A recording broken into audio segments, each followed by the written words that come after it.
Hello, my name is Jeremy Zwick, and today I'm going to be presenting on the New Spain website.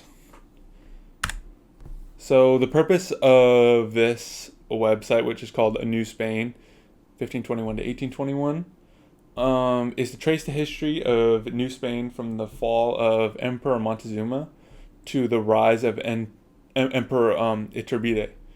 So this is really from the beginning of when the conquistadors took over Mexico to when New Spain would kind of fall. And this is a website that is constantly updated.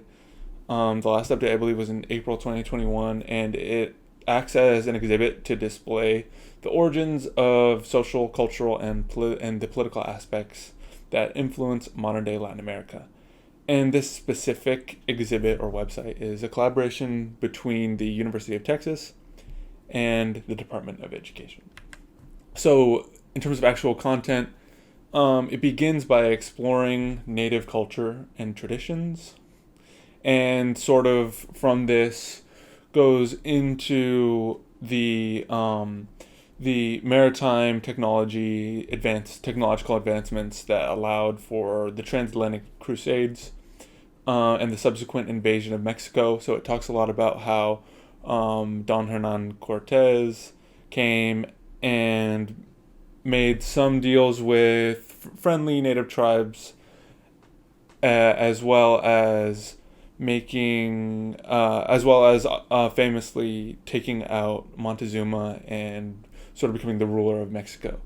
And from here, it goes on to explain the spiritual conquest of New Spain, which led to the formation of governments. So it explains a lot that the use of religion was often used as the catalyst by which Spain and the Spanish would institute new governments. And it also explains that they largely did this through quote unquote printed weapons. So this is sort of referring to the Bible and how the advancement of the printing press, which was viewed as a necessity in colonial Latin America, was used to sort of bring these religious ideas and force people into these governments.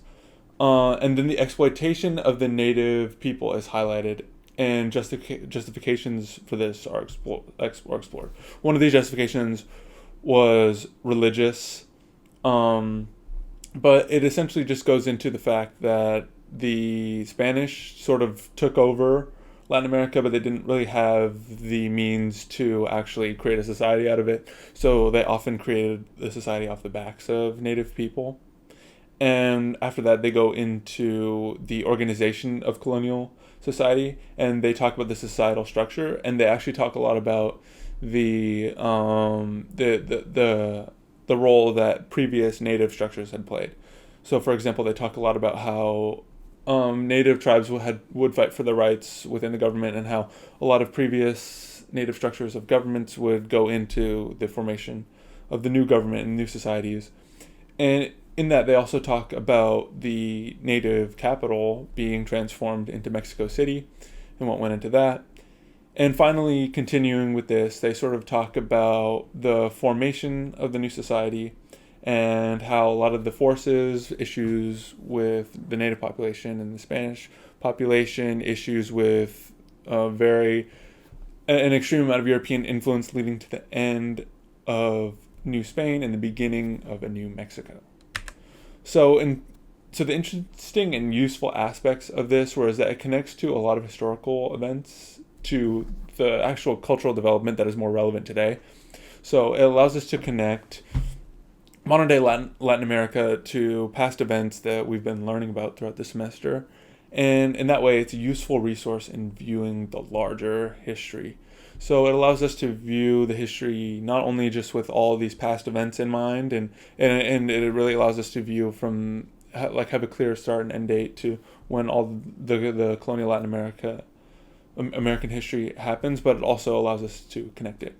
And it really shows us the influence of native groups in New Spanish society. And it explains both the architectural and hierarchical structure that these native groups put into it, as well as the hierarchical and architectural influences that Europe had as well.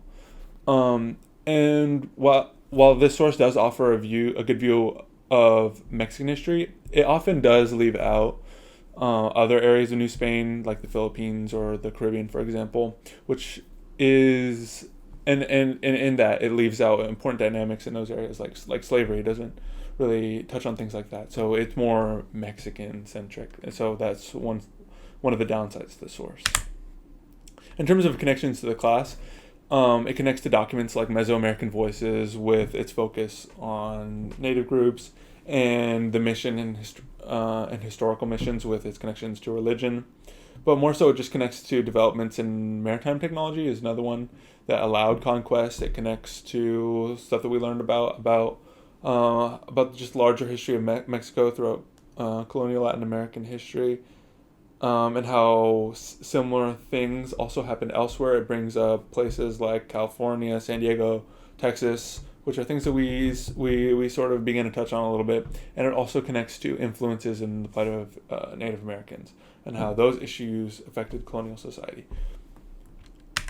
And here, finally, is a picture of me and the web quest, just as sort of a bit of proof